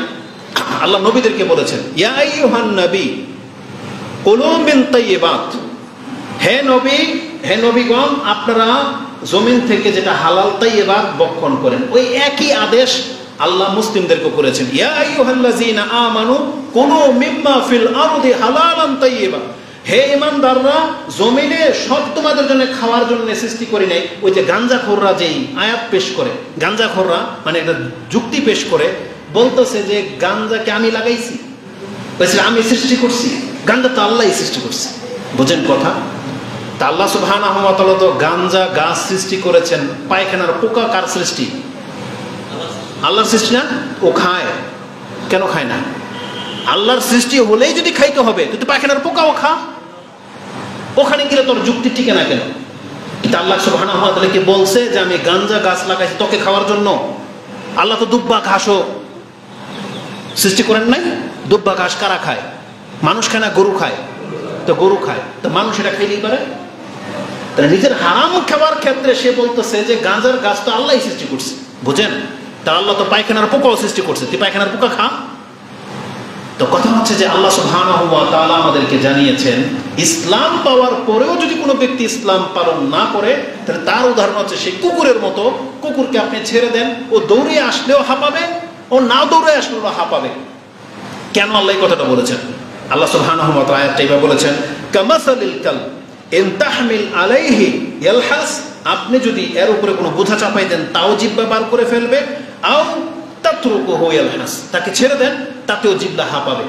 কেন আল্লাহ এই কথাটা বলেছেন? মানে আল্লাহ যখন উদাহরণ দেয়, এটা এমন উদাহরণ যেটা সব ক্ষেত্রে ফিট হবে। মানে পৃথিবীর সমস্ত কুকুরগুলোকে এক কাতারে নিয়ে আসেন, কিছু আমরা যে উদাহরণ দেই যে কুকুরের লেজ সোজা হয় না, আপনি কোনো কুকুরের লেজ সোজা পেয়েও যেতে পারেন, কোনো কুকুরের লেন্সই নেই। কিন্তু আল্লাহ যে উদাহরণটা দিয়েছে, এটা আপনি পৃথিবীর সমস্ত রাষ্ট্রের কুকুরের সাথে মিল পাবেন। সব দেশের কুকুরই জিবলা বার করে বসে থাকে। তার মানে আল্লাহ বোঝাতে চেয়েছেন যারা দুনিয়াতে আল্লাহকে চিনবে, যেটা দৌড়ায় না ওটারও জিহ্বা বেরিয়ে থাকে। তার মানে যারা আল্লাহকে মানে নাই, ওরাও ইসলাম পালন করে না, হালাল হারাম বুঝে না। যারা ইসলাম মেনে নিল, তারাও হালাল হারাম বুঝে না। এই ক্ষেত্রে মানে ইসলাম মানার ক্ষেত্রে, আল্লাহকে ভয় করার ক্ষেত্রে আমরা হইলাম কাফেরদের সমান। ওরা হচ্ছে ধরেন দৌড়ানো ব্যক্তি, তারপরে হাঁফাচ্ছে, আর আমরা না দৌড়িয়ে হাঁফাই। তার মানে ওরা ইসলাম গ্রহণ না করার কারণে মদ খায়, আর আমরা ইসলাম গ্রহণ করে মদ খাই। ওরা না করে, জেনা করে, হত্যা করে, আর আমরা করার পরেও জানা করি, হত্যা করি। তার মানে আল্লাহ বলেছেন এই ক্ষেত্রে ওই কাফেরদের মতো শুধু মুখে বলতেছে যে আমি ইসলাম নিয়ে এসেছি। এজন্য আজকে আমাদের মুসলিমদের কি লাগবে? ইচ্ছা লাগবে। না, আপনি আমি যদি ইসলাম পালন করার ইচ্ছা না রাখি, কখনো আল্লাহ সুবহানাহু ওয়া তাআলা নিজে এসে আপনাকে হেদায়েত করবে না। আমি প্রত্যেকটা কথার ব্রেনে আমার দলিল আছে, যদিও কথাটা অনেক সময় সে আয়াতগুলো আসে না। এখন একটা আয়াত মনে পড়ে গেছে, আমি আপনাকে বলে দিই। ওই যে বলেছিলাম না, আল্লাহর প্রতি ভরসা মানি হচ্ছে আল্লাহ আপনাকে বাঁচাবে, কিন্তু আল্লাহ নিজে এসে না, আল্লাহ সাবাব পাঠাবে। যেমন কাঠ ভেসে আসছে, আপনাকে সে কাঠ ধরতে হবে। আল্লাহ সুবহানাহু ওয়া তাআলা ঠিক এই কথাটাই বলেছেন, তুমি হেদায়েত পেতে চাও, আল্লাহ এনে তোমাকে টেনে ধরে নিয়ে আসবে না, বরং আল্লাহ সুবহানাহু ওয়া তাআলা হেদায়েতের নাজিল করে দিয়েছেন। যেটা আপনি সূরা আনআম 6 নম্বর সূরা 158 নম্বর আয়াতটা দেখে নেন। হাল ইয়ানজুরুনা আন তা'তিয়াহুমুল মালাইকা, তারা কি এই আশায় অপেক্ষা করতেছে? এরকম একটা আয়াত সূরা বাকারাতে আছে, সম্ভবত সূরা বাকারার 210 নম্বরের পরে গেলে আপনি পেয়ে যাবেন, বা 197 পরে গেলে পেয়ে যাবেন, যেখানে আল্লাহ বলেছেন তারা কি অপেক্ষায় আছে যে আকাশের মেঘমালার উপর থেকে আল্লাহ নিজে নেমে আসবে। এই আয়াতটা আপনি সূরা বাকারাতে পাবেন। আর আনআমের 158 নম্বর আয়াতে পাবেন, আল্লাহ বলেছেন হাল ইয়ানজুরুনা ইল্লা আন তা'তিয়াহুমুল মালাইকা, তারা কেন ইসলাম পালন করতেছে না? তারা কি এটা অপেক্ষা করতেছে যে একজন ফেরেশতা এসে রাসূলকে যেভাবে ওহী নাযিল করে বা জান্নাত জাহান্নাম দেখিয়েছে, আমার কাছে এরকম একটা ফেরেশতা কথা বলেছিল যে আপনি মালাইকা, আমাদের সচক্ষে আমরা মালাইকাকে দেখতে চাই। এটা সূরা বনী ইসরাঈলের মধ্যে আছে। কিন্তু আল্লাহ কি বলেছেন? হাল ইয়ানজুরুনা ইল্লা আন তা'তিয়াহুমুল মালাইকা আও ইয়াতিয়া রাব্বুক, নাকি আপনার রব নিজে এসে বলবে যে বান্দা তুমি নামাজ পড়ো, বান্দা তুমি হালাল খাও, বান্দা তুমি পরকালমুখী হও, আমি নিজে এসে বললে কি লোকগুলো ইসলাম পালন করবে? আর আল্লাহ সুবহানাহু ওয়া তাআলা বলতেছেন নাকি মালাকুল মউতকে দেখার দিনই কথাটা বলবে যে আমি এখন সোজা হয়ে যাব। আর মালাকুল মউতকে দেখার পরে মানুষ যেটা বলবে তার উদাহরণ তো আপনি সূরা জুমার মধ্যে পেয়ে যাবেন। সেখানে কি আছে? মুনাফিকুনের মধ্যে পেয়ে যাবেন। আল্লাহ সুবহানাহু ওয়া তাআলা বলেছেন যে যখন মানুষের কাছে মালাকুল মউত আসবে, তখন প্রত্যেকটা মানুষ এই কথা বলবে, রাব্বি লাউলা আখারতানি ইলা, আল্লাহ কি বলেছেন? ওয়ালা ইউআখিরুল্লাহু নাফসান ইযা জাআ আজালুহা, কোন ব্যক্তির নির্ধারিত সময় চলে আসলে তাকে আর এক মুহূর্তের জন্য ছাড়া হবে না। তো সূরা আনআমের আয়াতের মধ্যে আল্লাহ সুবহানাহু ওয়া তাআলা বলেছেন ইয়াউমা ইয়াতি বাদু আয়াতি রাব্বিক, আপনার রবের শেষ নিদর্শন যখন তার সামনে চলে আসবে, সেই দিন কোন ব্যক্তির ঈমান কাজে আসবে না। লাম তাকুন আমানাত মিন ক্বাবলিহি আও কাসাবাত ফি ঈমানিহা খায়রা, এখানে কয়েকটা শব্দ ছুটে গেছে, দেখে নিন মাঝখানে। আল্লাহ বলেছেন আও কাসাবাত ফি ঈমানিহা খায়রা, কোন ব্যক্তি ঈমান নিয়ে বসে আছে, সৎ কাজ করে নাই, মালাকুল মউত দেখে নিলে সৎ কাজ করতে চাইলে কোনো কাজ হবে না। আর যারা এখন পর্যন্ত ঈমান আনে নাই, তারা ঈমান আনবে কিন্তু ঈমান কাজ হবে না। যেমন ফেরাউন এনেছিল, ফেরাউন মালাকুল মউত দেখে নেওয়ার পরে ঈমান এনেছিল। আল্লাহ বলছে আলান ওয়াকাদ আসাইতা মিন ক্বাবল ওয়া কুনতা মিনাল মুফসিদিন, তুমি একটু আগে ফাসাদকারী ছিলা, এখন আর তোমার ঈমান কাজে আসবে না। আর মুসলিমদেরকে আল্লাহ বলেছেন তুমি ইসলাম জানার পরে ইসলাম নিয়ে বসে আছো, দাড়ি রাখো নাই, নামাজ পড়তেছো না, হালাল খাচ্ছ না, হারামের উপরে আছো, অসৎ সম্পত্তি গড়তেছো, আর মালাকুল মউত যেদিন তোমার সামনে উপস্থিত হয়ে যাবে এখন বলতেছো যে আমার একটু ছাড়েন, আমি সৎ হয়ে আসি। আল্লাহ বলছেন আও কাসাবাত ফি ঈমানিহা খায়রা, কোন ব্যক্তি ঈমান নিয়ে বসে আছে, মালাকুল মউত দেখে নিলে তার যদি এখন আকাঙ্ক্ষা জাগে, আল্লাহ বলছেন কোন কাজে আসবে না। এই জন্য আমি আপনাকে বোঝাতে চেয়েছি, সৎ হতে চাইলে আপনাকে সৎ হইতে হবে, মানে ইচ্ছা নিজে থেকে জাগাইতে হবে। আর এই আয়াত আপনারা সবাই জানেন যে আল্লাহ বলেছেন ইন্নাল্লাহা লা ইউগাইয়িরু মা বিকাউমিন হাত্তা ইউগাইয়িরু মা বিআনফুসিহিম, কোন ব্যক্তি যদি নিজে থেকে, কোন জাতি নিজে থেকে যদি সৎ হওয়ার ইচ্ছা না করে, আল্লাহ তাকে সৎ করবে না, বরং আপনি ইচ্ছা করেন, আল্লাহ সে সুযোগ করে দিবে। একটা এক্সাম্পল দিয়ে দিই, ইউরোপ, আমেরিকায়, চায়নাতে আমি যাইনি, কিন্তু ইন্টারনেটের মাধ্যমে তাদের দেশের সভ্যতা মাঝে মাঝে উঠে আসে। আপনি কি মনে করেন আল্লাহর প্রতি ঈমান না আনা সত্ত্বেও ওরা একটা সভ্য জাতি হতে চেয়েছিল, হতে পেরেছে কি পারে নাই? বলেন, পেরেছে কি পারে নাই? ওরা কি কাউকে ওই যে আমাদের মতো বেয়াদবি করে? জাপান নাকি অত্যন্ত ভদ্র অংশে হবে পশুর মতো জীবনযাপন করা ব্যক্তি, কিন্তু আমি আলহামদুলিল্লাহ, আপনারা যারা এখানে আসছেন, এই যে খারাপের মাঝেও যে ভালো, এই যে আমরা যে একবারে জঙ্গলের অঞ্চলের হয়েও যে আল্লাহর প্রতি ঈমান আনতে পারলাম, এই জন্য বলেন আলহামদুলিল্লাহ। এটা অনেক বড় নিয়ামত। আমরা যে মুসলিম হয়ে গেছি, এটা জাপানওয়ালা পায় নাই, ইউরোপ আমেরিকাওয়ালা পায় নাই, সেই ক্ষেত্রে আমরা প্রাউড ফিল করি। আমরা মুসলিম হয়ে নিজেকে গর্ববোধ করি আলহামদুলিল্লাহ। আমরা যদি সারা দিন সাজদায় করে থাকি, তবু আল্লাহর শুকরিয়া আদায় করে শেষ করা যাবে। কিন্তু এত বড় নিয়ামত পাওয়ার পরে কোনো মুসলিম যদি সে ইসলাম পালন, আর আল্লাহ বলেছেন সম্মানিত তারা যারা আমার কাছে আমাকে ভয় করে চলে, ইন্না আকরামাকুম ইনদাল্লাহি আতকাকুম। আল্লাহ বলেছেন নিশ্চয়ই আমার কাছে সম্মানিত তারা যারা আমাকে ভয় করে চলে। আমি আমার কথার পেছনে একটা মাত্র হাদিস বলবো, তারপরে আমি আমার বক্তব্য শেষ করে দিচ্ছি। কয়টা বাজে এখন? অনেক সময় হয়ে গেছে। আমি একটা হাদিস শুধু আপনাকে বলতেছি, যেটা আজকের বক্তব্যের মূল বিষয়টা কি জানেন? আপনি যদি আপনার অন্তরের কথা শুনেন, তাহলে আপনাকে এই অন্তর গুমরা ছাড়া সঠিক পথ দেখাবেন। কারণ মানুষের অন্তরের স্বভাব হলো মানুষকে শুধু খারাপ কাজের দিকেই বেশি উদ্বুদ্ধ করে। মাঝে মাঝে যে ভালো ইচ্ছা জাগে, দেখবেন আপনার জন্য সে ভালো কাজটা করা সহজ, কিন্তু অধিকাংশ আসতে চায়, আল্লাহ তাকে সে রাস্তা দেখিয়েছেন। সেখানে একটা কথা আছে যে ওমা উবাররিউ নাফসি, আমি আমার নিজেকে পবিত্র দাবি করতেছি না। আর কেন করতেছি না? কেননা ইন্নান নাফসা লাআম্মারাতুম বিসসুই, নিশ্চয়ই মানুষের অন্তর মানুষকে সব সময় খারাপ কাজের দিকেই বেশি ঝুঁকিয়ে থাকে। ইল্লা মা রাহিমা রাব্বি, তবে আমার রব যার অন্তরকে কন্ট্রোল করে সে ছাড়া। আমার রব যদি আমাকে বাঁচায় তাহলে আমি বাঁচতে পারবো, আর যদি না বাঁচায় তাহলে আমি বাঁচতে পারবো না।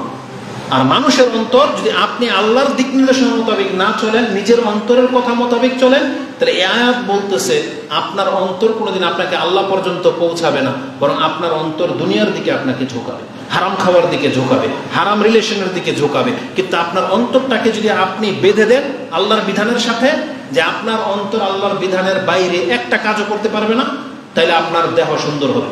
সেলুনের দোকানে গিয়ে আপনি দেখিয়ে দিচ্ছেন আমার চুলটা এই স্টাইলে হোক, আর প্রত্যেকটা চেহারা হচ্ছে বেদিন, কাফের, নায়ক, গায়কদের।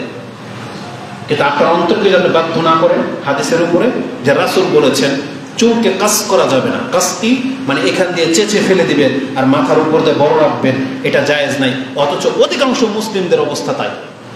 যে ফিলিস্তিনদের দৃশ্যগুলো আমরা দেখেছি, আল্লাহ এদেরকে ক্ষমা করুন, আল্লাহদেরকে মৃতদেরকে শহীদ হিসেবে কবুল করুন, আমরা তাদের জন্য দোয়া করি। কিন্তু আরবদের, ইহুদিদের আশেপাশের অঞ্চলের লোকদের চুলগুলো দেখবেন আপনি, ইয়ং বয়সের পোলাপানদের অধিকাংশদের চুল এই নিচেটা নাই, শুধু এই টাকলার উপরে কিছুটা আছে। অথচ হাদিস বিরোধী। কোনোভাবে কোনো মুসলিম এভাবে চুল কাটতে পারে না, কোনোভাবে কোনো মুসলিম তার প্যান্ট টাকনার নিচে যেতে পারে না, দাড়িবিহীন হতে পারে না, বেপরদা হতে পারে না। এটা কেন হয়েছে? সে তার অন্তরের শোনে সেই জন্য। কিন্তু সে যদি আল্লাহর বিধানের উপরে তার অন্তরটাকে বাধ্য করত, তাহলে তার মধ্যে লেবাস, পোশাকে সব কিছুতে চেঞ্জিং চলে আসতো। এই জন্য আমি আপনাকে বলতে চাচ্ছি, আপনার অন্তরকে আপনি ইবাদতের দিকে বাধ্য করবেন। আমরা সবাই জানি 12 রাকাত সুন্নত নামাজ পড়লে জান্নাতে ঘর পাওয়া যায়, কিন্তু এই সুন্নত আমরা প্রতিদিন কয়জন ব্যক্তি পড়ি? এটা আপনাকে দেখাইতে হবে। আপনি যদি বলেন যে আল্লাহ চাইলে আমাকে 5 ওয়াক্ত নামাজে আল্লাহ বানাতে পারে, আমি ওই জন্যই একটা হাদিস শুধু বলবো বলেছি। এই হাদিসটা আপনাকে এমন কিছু শিক্ষা দেবে, এমন একটা নোক্তা খুলে দেবে, আপনি যদি আপনাকে ধাক্কা দিয়ে মসজিদে নিয়ে আসতে হবে। কেন? এজন্য আমি বোঝাতে চেয়েছি, যেটা ভালো কাজ, আল্লাহর কাজ হচ্ছে জানিয়ে দেওয়া, আর আপনার নিজের ইচ্ছায় সেটাকে করতে হবে। এই সম্পর্কে একটা হাদিস, খুব চমৎকার হাদিস, অন্তরকে মানে আল্লাহমুখী করার জন্য। আলী রাদিয়াল্লাহু তাআলা তিনি বড়, তখন ফাতেমা রাদিয়াল্লাহু তাআলা অথবা আলী রাদিয়াল্লাহু তাআলা তিনি কি বলেছিলেন জানেন? ইয়া রাসূলুল্লাহ, ইন্না নুফুসুনা বিয়াদিল্লাহ ওয়া ইযা শাআ, আল্লাহর কাছে আমাদের অন্তর আছে, আল্লাহর হাতেই আছে। ফা ইযা শাআ আইয়া বা'সানা বা'সানা, আল্লাহ যদি ইচ্ছা করেন তা আল্লাহ নিজেই তো আমাদেরকে রাত্রে কোন একটা অংশে জাগিয়ে দিবেন, তখন আমরা উঠে নামাজ পড়ে নেব। রাসূলুল্লাহ সাল্লাল্লাহু আলাইহি সাল্লাম এই জবাব শুনে একটা কথাও বলেন। আলী রাদিয়াল্লাহু তাআলা তিনি বলতেছেন ফানসারাফা হিনা কুলনা যালিক, এই কথাটা বলার সাথে সাথে রাসূল সাল্লাল্লাহু সেখান থেকে উঠে গেলেন। ওয়ালাম ইয়ারজি ইলাইয়া শাইআন, আমাদের উদ্দেশ্যে আর একটা কথাও বললেন না। তিনি তার রানের মধ্যে থাপ্পড় দিয়ে উঠে মানে ভর করে উঠে গেলেন। আর যাওয়ার সময় তিনি বলতেছেন ও হুয়া ইয়াকুল ওয়া কানাল ইনসানু আকসারা শাইইন জাদালা, এটা কোরআনের একটা আয়াত, যেটা সূরা কাহফের 54 নম্বর আয়াতে পেয়ে যাবেন। আর এই আয়াতের তাফসিরে গেলে আপনি হাদিসটা পেয়ে যাবেন। তবে হাদিসটা বুখারীতে আমি নাম্বার সহ বলে দিচ্ছি, 1127 নম্বরে রয়েছে। সেই হাদিসে আপনি দেখে নেবেন, রাসূলুল্লাহ সাল্লাল্লাহু আলাইহি সাল্লামকে যখন বলা হয়েছে যে আল্লাহ চাইলেই তো আমাদেরকে জাগিয়ে দিতে পারেন, তখন জেগে গেলে রাতের নামাজটা পড়ে নেব। রাসূল সাল্লাল্লাহু আলাইহি সাল্লাম কেন কোনো কথা না বলে উঠে গেলেন? রাসূল বললেন যে মানুষ শুধু তর্ক করতে জানে, তার মানে তাকে যে উপদেশ দেওয়া হচ্ছে সেটাকে মেনে নিতে হবে, নিজে আমল করতে হবে। আল্লাহ তাকে জাগিয়ে দেবেন না, কারণ আল্লাহ আপনাকে আমাকে জানিয়ে দিয়েছেন, শক্তি দিয়ে দিয়েছেন। আল্লাহ বলেছেন যে তোমার টেকনিক কি, তুমি এশার নামাজের পরে ঘুমিয়ে যাও, রাসূল সাল্লাল্লাহু আলাইহি ওয়াসাল্লাম শিক্ষা দিয়েছেন। এখন আপনি যদি এশার পরে না ঘুমান, আপনি যদি অ্যালার্ম না লাগান, আপনার যদি ইচ্ছা না থাকে যে আমি ফজর পড়ব, তাহলে আল্লাহ সুবহানাহু ওয়া তাআলা আপনি রাতের 1টা বাজে ঘুমাবেন এই ভরসায় যে আল্লাহ চাইলে আমি জাগবো, কোনোদিন হবে না, এটা কোনোদিন হবে না। তো রাসূলুল্লাহ সাল্লাল্লাহু আলাইহি ওয়াসাল্লাম বোঝাতে চেয়েছেন অবশ্যই আমাদের প্রত্যেকের অন্তর আল্লাহর হাতে আছে, আল্লাহ চাইলে আমাদেরকে হেদায়েত করে দিতে পারবেন। তাহলে এই কথাটা তো আমরা এখন সমস্ত কাফেরদের কাছে ফিট করতে পারি, তাহলে আল্লাহ চাইলেই তো সমস্ত হিন্দু, খ্রিস্টান, বৌদ্ধ সমস্ত মানুষ ইসলাম গ্রহণ করে নিতে পারে। আর আল্লাহ কোরআনে কথা বলে নাই যে আমি যদি চাইতাম পুরো পৃথিবীর মানুষের অন্তর একরকম হয়ে যাবে, কিন্তু আল্লাহ কি বলেছেন? কিন্তু আমি চাই, আমি তোমাকে রাস্তা দেখিয়ে দিয়েছি, ইন্না হাদাইনাহুস সাবিলা ইম্মা শাকিরান ওয়া ইম্মা কাফুরা। আমি কোরআন নাযিল করে দিয়েছি, যে চায় গ্রহণ করবে, যে চায় প্রত্যাখ্যান করবে। মরবে তো সবাই, বিচারের মাঠে ফয়সালা হবে কে স্বেচ্ছায় আমার পথ ধরেছিল। ফাম্মা মান তাগা ওয়া আসারাল হায়াতাদ দুনিয়া ফাইনাল জাহিমা হিয়াল মাওয়া ওয়া আম্মা মান খাফা মাকামা রাব্বিহি ওয়া নাহান নাফসা আনিল হাওয়া ফাইনাল জান্নাতা হিয়াল মাওয়া, যেটা সূরা নাজিয়াতের একেবারে শেষ দিকে রয়েছে। আল্লাহ বলেছেন যেই ব্যক্তি বাড়াবাড়ি করলো, দুনিয়ার জীবনটাকে প্রাধান্য দিল, সে জাহান্নামে যাবে। আর যেই ব্যক্তি তার অন্তরের ইচ্ছাটাকে মেরে দিল আমার কাছে, আমার বিধানের কাছে, তার অন্তরের সমস্ত খায়সাতগুলোকে থামিয়ে দিল, আল্লাহ বলেছেন তার জন্য জান্নাত প্রস্তুত করে রাখা হয়েছে। আল্লাহ আমাদেরকে পরকালমুখী হওয়ার তৌফিক দান করুন, এবং যে ইসলামের জ্ঞান আমাদের কাছে রয়েছে, আল্লাহ এই জ্ঞান অনুযায়ী আমাদেরকে আমল করার তৌফিক দান করুন। আল্লাহ আমাদেরকে লোভ, হিংসা, বিদ্বেষ মুক্ত মুসলিম হওয়ার তৌফিক দান করুন। আজকে পৃথিবীতে যে বিপর্যয় দেখা দিয়েছে, আল্লাহ একজন আরেকজনকে সম্মান করে না, হত্যা, খুন, কিছু হলেই মার্ডার হয়ে যাচ্ছে। আল্লাহ এই ধরনের ফিতনা থেকে তুমি আমাদের হাতকে হেফাজত করো এবং আমাদের দেহকে হেফাজত করো, যাতে করে আমরা কারোর সাথে মূর্খামি না করি, কোনো ব্যক্তি যেন আমাদের সাথে মূর্খামি করতে না পারে।